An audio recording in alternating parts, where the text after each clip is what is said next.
Hello and welcome to the SDRealness podcast brought to you by Sales Development Revolution, where we're talking with practitioners about their take on important topics in the sales development space. As always, I'm Alex Ellison, here with my co-host, Grayson Fulbright. Hello, everybody.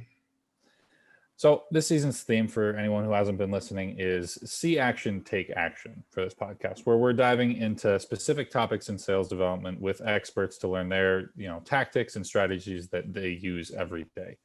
Today's topic is going to be centered around the tools and tips you need for successful outbound prospecting. And joining us for the conversation is my former colleague, good friend, Brad Losurdo, who's the manager of sales development for North America at MoEngage. Brad, thanks for hopping on with us. Hey, thanks, Alex. Thanks, Grace. And great to be here. Excited to be talking with you guys today about some, sales development tips, especially in relation to prospecting, one of my favorite parts of the job. Yeah, we're so happy to have you here with us. Before we dive into a lot of the details and start pulling out some good information, can you give us a little bit of context about MoEngage and about your team over there and how it's made up? Totally. So I'm a bit newer in the role. I've been here for a little over 2 months now. I have 3 SDRs on my team currently. 2 of them are pretty new. They've been with us for 2 or 3 weeks. And then we have one SDR that's a bit more senior. He's been with the company for a couple of years. But MoEngage, we are an insights-led customer engagement platform. And so it allows marketers and brands to communicate with their customers across multiple channels, really analyze, segment, and optimize customer engagements. And so a lot of words, but really just allows, marketers to engage with their customers across, SMS, in-app messaging, push notifications, email, things like that. And then really analyze all of their data. Really cool tool. Check us out, moengage.com, subtle plug. Love it.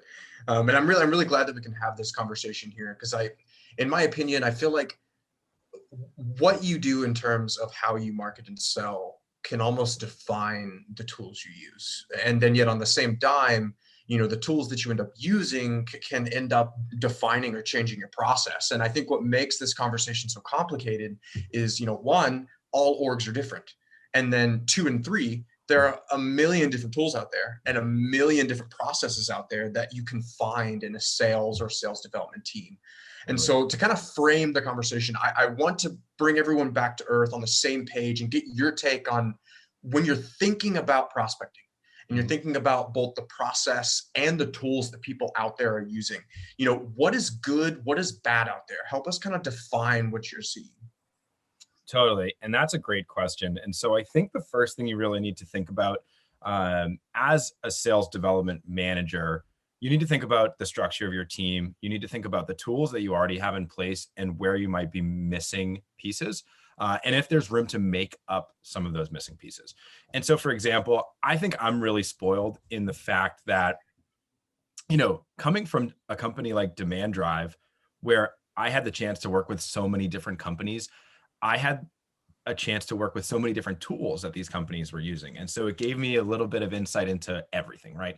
Using Zoom Info, Elite IQ, SalesLoft, Outreach, having different Salesforce instances and HubSpot and all this great stuff. But it was like almost too much, right? You have all of these different things going on. You need to figure out what's going to work for each specific project. And so when I've stepped into this role now at MoEngage, as a newer team, the sales development team, we have been working to figure out what tools we need and what is going to get us the results that we need. And so you need to really make sure that you have the right tools in front of you. And so for me, that's Lead IQ. We're using a SalesLoft, and then making sure that everything's set up the right way. And so our goal is going to be, adding to our database, adding the right prospects to our database and engaging them in the correct way. So good versus bad, it's going to be different in tools everywhere. Different companies, different organizations are going to need different tools because they're trying to accomplish different goals from where they are in the stage in their, team's development. The one really bad thing that sticks out to me And I'm sure that you guys have gotten emails like this.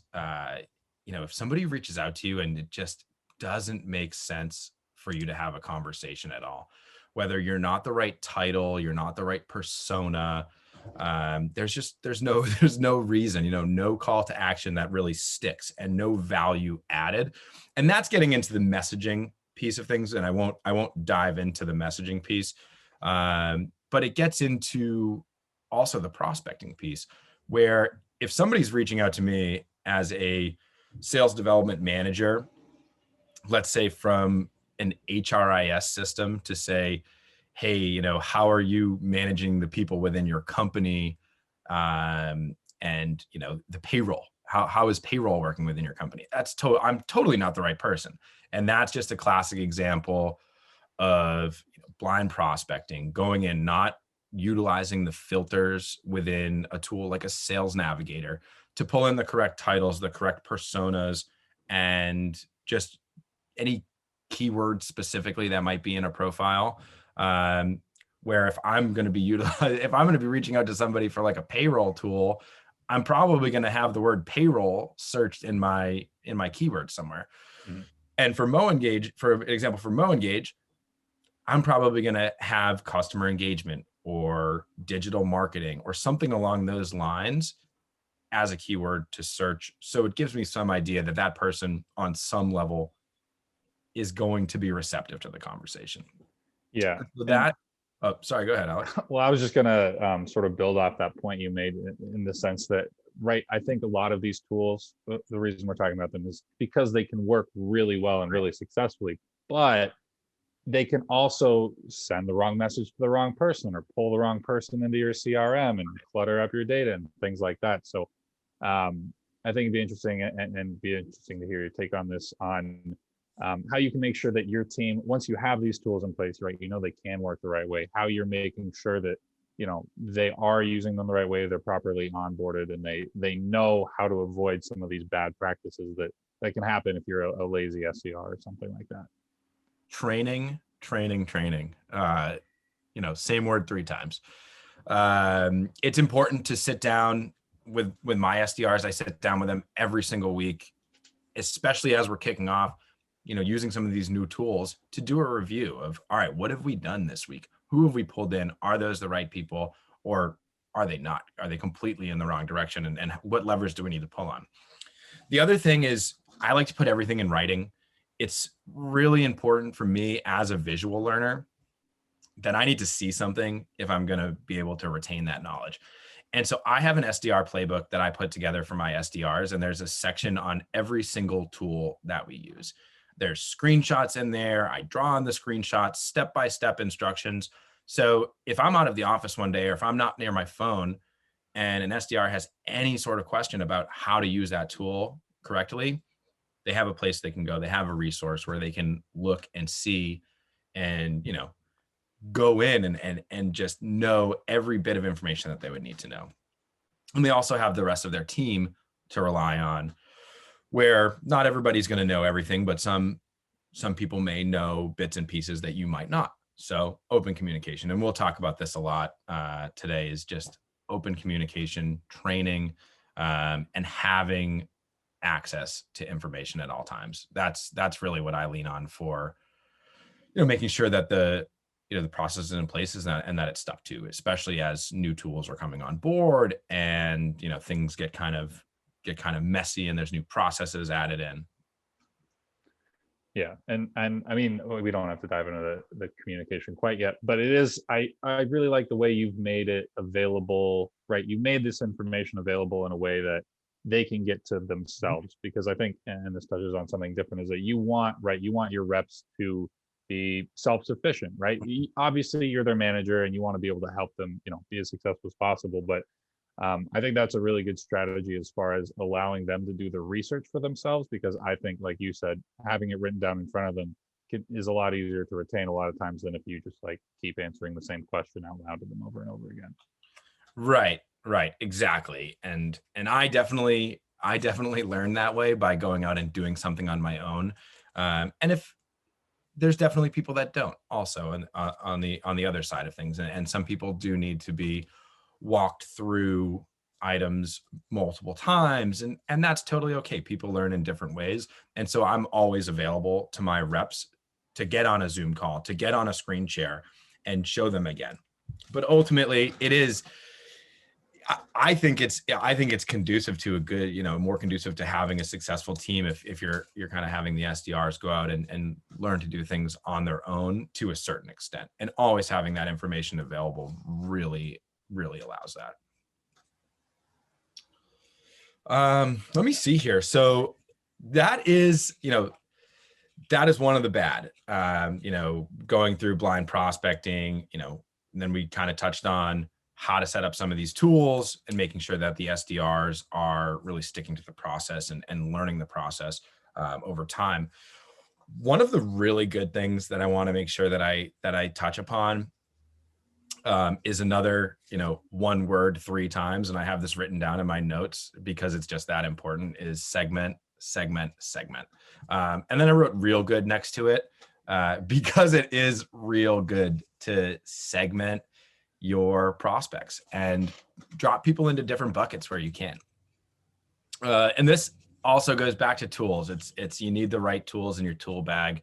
Having a tool like a Sales Loft or an Outreach or even a Yesware, shout out Yesware, love that tool, to run specific campaigns is super important to this piece, because you can create different campaigns or cadences or sequences or whatever your tool calls them for different personas, for people that might have different keywords on their profiles or different titles, or however you'd like to. You can segment and bucket your prospects. And that gives you the ability to see what personas and what titles are reacting to different like subject lines of your messaging or calls to action or just bodies of your emails or phone calls, whatever the messaging is, because that at the end of the day is going to be how you make your decisions in the future. What has worked and what hasn't worked. It's a very simple way to boil down SDR strategy, is what works, what doesn't work, and what needs to change. Just to follow up on the segmenting thing, obviously, segmenting is something that all the best teams, do and sort of split their targets into buckets or accounts, depending on how they want to prospect. What has that process been like for you specifically as you're, bringing on these 2 new reps? You've got the older rep who's probably been doing this a while. How have you been able to sort of, define these buckets maybe, or figure out what different segments your team needs, to be successful? Right. And so that's a great question. And I'm lucky enough where even though my sales development team is pretty new within the company, we have a larger global organization that has a really defined inside sales team, as well as a really killer marketing team for not only the global organization, but also North America. And we work super closely with them. They've done an awesome job of building out personas and for different verticals. So like e-commerce, travel and hospitality, retail, banking and finance, e-commerce kind of right alongside with retail, telecom. And within that, we have, buyers guides that they've put together and different persona slide decks and all of this awesome information that I'm able to give to my SDR team and say, this is going to be bucket 1, this is bucket 2, and so on and so forth. And that's where we'll start. And then even within those, having buckets for titles. So we know that we're probably going to be reaching out to marketing roles. Definitely. There's also going to be some product roles in there. And then there's also going to be, analytics or insights or just customer acquisition, other random titles that get thrown in there. And so, we kind of mix those 2 things together in the creation of our buckets, especially as we're getting started in North America or continuing on kind of a newer process in North America. We know that on the global level, that's where things are, but it could very well be different in the US and in North America. And so we're really trying to hone in now on which of those buckets are going to yield the most success for us. Nice. Have you noticed any like huge differences between what the sales team has been doing and what you're able to pull out? We've definitely, we've definitely noticed that a lot of our stuff is coming from, marketers, but it also depends on the size of the company, which is also back to segmenting. It's important, right? You got to track your mid-market stuff, your small business stuff, your enterprise, because the titles that you're reaching out to at those enterprise companies may be different than a small business. Where a small business, you might be talking to a CEO, whereas enterprise, maybe it's a marketing manager, it's a director of marketing. But we've noticed, we've been pretty on par with what the sales team is seeing. But also, like I said, we've just started our outbound prospecting efforts, and so this is all stuff that we're working to put in place to now. So let's check in with me in a month or two, and I'll let you know. I have some more updated numbers for you. There we go. We'll have to have a follow-up podcast. Totally. I love that. I wanted to kind of follow up here and talk more about the internal team logistics when you're dealing with either tools that are new or maybe process or kind of like change management that you're trying to pull off as a manager. Can you talk a little bit about the two perspectives that you have in your team? I think it's really awesome that you kind of have those two unique perspectives of some fresh SDRs, likely new in sales, getting their feet wet versus, a really veteran person that, might have been on the team before you came on and, has been using the same tools for X or Y number of years. So talk to me about like the politics as a manager of what do you do when either you have identified a gap or a missing piece that you need to fill, or maybe you're trying to make a change and you're getting pushback, or you're trying to make improvements and something goes wrong. What does that look like on the ground? Yeah, I mean, I think first and foremost, especially in my evaluations and the way that I like to structure things is talk with every stakeholder, really just talk with all the SDRs. So I had a unique situation where I came in, and before we had brought on these two new SDRs, we had about a month and a half of time where I was working one-on-one with the SDR that had been there. And so he was helping to get me ramped up, which is great, because I could see from his perspective through the entire process. And him and I then worked on any optimizations that he needed to see. And so that was the first step. It was, hey, you've been doing this for a year now, a year or more within North America. What are those changes that need to be made? And what would you really like to see? And what is a roadblock for you?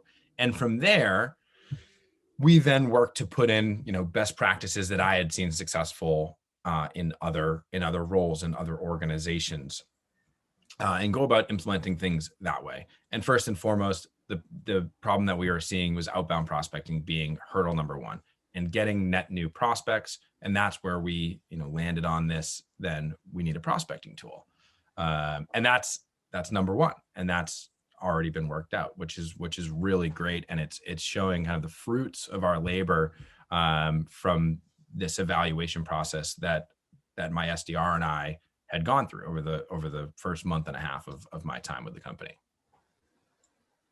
Nice. And then what happens when you bring in two brand new SDRs? What's that dynamic like?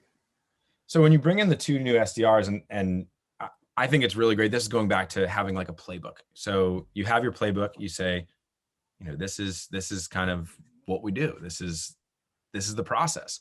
But let it be known, it's always open to suggestions or interpretations. If there are things that you would like to see added to here, don't be afraid to tell me about that. Don't be afraid to ask. Going to the point where SDR teams are meant to be as collaborative as possible. It's imagining each SDR as an individual member of a larger group being one.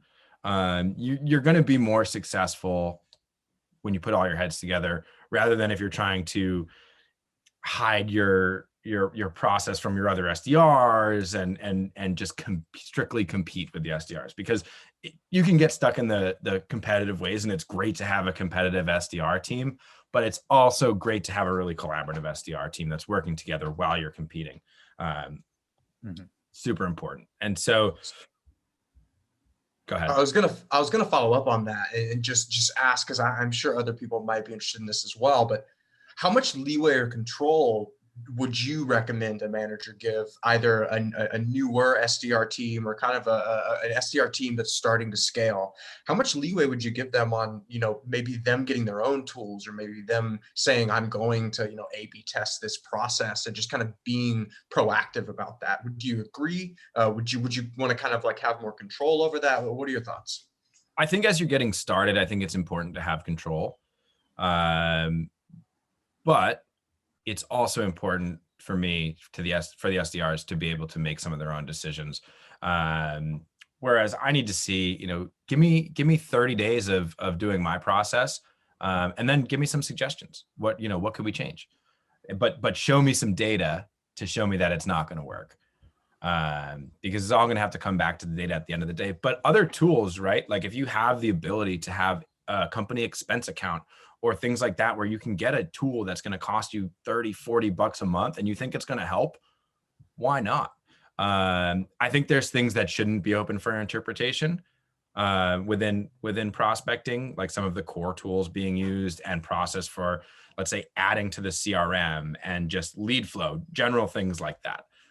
Those are some of the things that need to be set in stone, or else you're going to end up with a messy database. You're going to end up with, you not utilizing the things that you're paying for. But, other things like maybe you found a Chrome extension that is super helpful. I remember when ZoomInfo first came out with their Reach Out Chrome extension, and nobody knew what it was. And there was like me and a handful of other SDRs that were like, we found this really cool tool, and we just added it because we could, and it was great. It worked. It got a bunch of leads, and it was made adding to the CRM so much quicker because you could just copy and paste and drop it right in instead of typing in all of the numbers. So I think there is there has to be a level of control that you're maintaining over the SDR program. But I think, pick and choose the things that you want to be flexible upon, and really make it known to your SDRs what you are willing to be flexible on, and write it down, put it in writing. In my playbook, the things that are flexible or open to interpretation, it says it right on the bottom of the page. Like the cadence structure, I have cadences, and it says, for each type of lead, whether outbound or inbound, or based on lead score, this is a cadence that I would use. And then right in the bottom of the slide, it says open to interpretation. Feel free to make any changes to this that you would like. This is not a one size fits all cadence. Make changes as you will. So it's kind of my take on that. Yeah, I really like that. Have you run into any like conflicts or butting heads between any of your SDRs or anything like that? I know it's a small team, so they might just all get along, but have you had any sort of friction or anything like that yet? No, that's not something that I've run into. My team we work really well together. It's the idea we're like just this small team that's getting started, and we're figuring out how to be structuring not only the prospecting aspect of things. I know that's kind of what we're talking about here, but also just the team in general, lead routing and territories, who's taking what. Not something that we've run into. Will we? Maybe, at some point. I would like to say no, but also conflict can sometimes be good. You can learn a lot from, internal conflict, to some extent, right? As long as you're taking away, the good from it, and you're really, listening to the ideas that are being brought up, and it's more constructive conflict, I would say. Is that a thing? Constructive conflict? Yeah, sure. I'm gonna just TM constructive conflict. That's a thing now. Making t-shirts for it, send them out. Right. Awesome. Okay, so Brad, before we wrap up, I do want to give you some time to leave any, last tips or best practices that you can think about for any SDR manager or SDR that's wanting to not only better utilize the tools that they have, or maybe better find better tools for the future, but also to be a proactive member of the team. Because I think one thing that I pulled out of this, beyond just general tips and beyond the types of tools to use, is really the team thing is important. I think we're not talking about culture here just for the fun of it. There's a really important thing about the fact that humans drive business, and human interactions are what get that done. And so you talked a little bit about communication, but I just wanted to open up before we wrap up to see, like, are there any last tips that you would give to a manager or an SDR to help them just be better in this department? Yeah, couple things.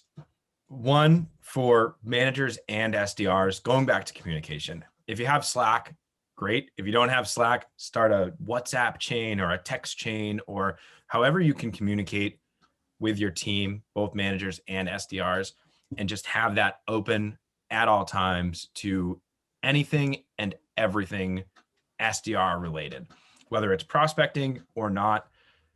Put your thoughts, put your feelings in there. Let everyone know. If you have a question, what I like to say to my SDRs and to really anybody that I work with is just, if you have a question, even if it's not a complete thought, ask me. We'll come up with a solution. We'll finish the thought. We'll figure out what that question is, even if it's not a real question yet. And then we'll work on a solution, and we'll work on putting something in place to fix that or to drive better results. Open communication at all times is the most important thing.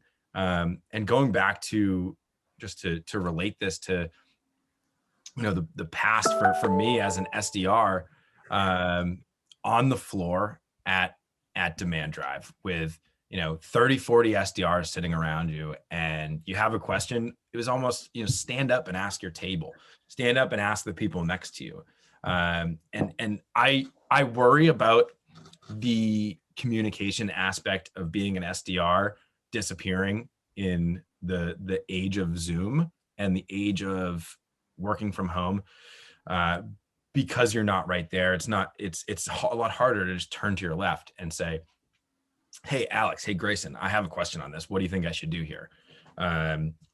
Make sure that you're not missing that piece. Make sure that you're still bringing that in. Jump on a Zoom if you have to. Jump on a Google Hangout. If you need to have that face-to-face aspect, do it. If it's something quick that you can do over Slack, that's just as good. That's piece number one. Piece number two is, it's going to get kind of, monotonous as an SDR, where some days you're not going to talk to people on the phone. Some days you're not going to get any responses, and sometimes you just need a quick win. And so on the prospecting piece, one trick that you can always use is don't have a specific message, and that's related to scheduling a meeting. If you end up talking to the right person, that's great for some of these times. But I used to like to take, if I had gone a day and a half without talking to anyone on the phone, I might pull up a specific persona that I know is probably going to be pretty close to the people that I want to reach out to, but maybe lower level. Maybe they're not the right person for a meeting. Maybe they're a marketing manager as opposed to a marketing director. So it's not going to be worth scheduling a time, but they might answer the phone, or I might have a conversation with them, and I might be able to pull out some sort of qualification information, not necessarily about them, but about the company. Check off boxes 1, 2, and 3, and still leave 4 and 5 open. But at the end of that call, make sure that you're asking for a referral, so then you can leverage that, and go to the marketing director and say, hey, Alex Ellison told me that you're going to be the best person for me to reach out to. We talked about this, this, and this. Be very specific. And you're more likely to then pass that meeting or be able to provide value, because you're going to know boxes 1, 2, and 3 about the company that you're calling into. So it's like phone prospecting. It's not using the tools in front of you. It's using the tool in your head and your mouth, right? To figure out, who it is they need to talk to and what you're going to talk to them about. So that's always worked for me. And it's always been a quick win. If you get someone on the phone that it's like you're in a desert looking for water, and you finally, find that oasis. You get one person, and then oftentimes I feel like after you have that first live conversation, it just, the way that it works out, you have like 5 more right in a row. So don't be afraid to just make 150 phone calls in a day if you have to. Awesome. Yeah, that's an awesome piece of advice, right? Because people lower level, I think the data backs it up. When I've reached out, it did that. They're more likely to talk. So just if you can't find any research on a company and you can't get a hold of anyone, basically do your research through the company, which is basically what you said. So huge, love that piece of advice. Brad, thank you so much for joining us to talk today about, we talked about developing, effective outbound prospecting practices. We talked about some management skills, some communication, really went all over the place, but lots of great insights. If people want to learn more about you or learn more about MoEngage, how can they get in touch with you or the company? MoEngage.com is a great place. We have a website chat. If you have any questions about MoEngage, use our website chat. The SDR team handles it directly. We'll be in touch. I'm on LinkedIn. And so I'm sure when this gets shared, you guys can tag my LinkedIn in there. And if you have any questions, send me a what is it? A connection request. Send me a message. We can chat. Awesome. Thanks so much, Brad. This has been Alex and Grayson for the SDRealness podcast. Until next time, SDRs, keep it real.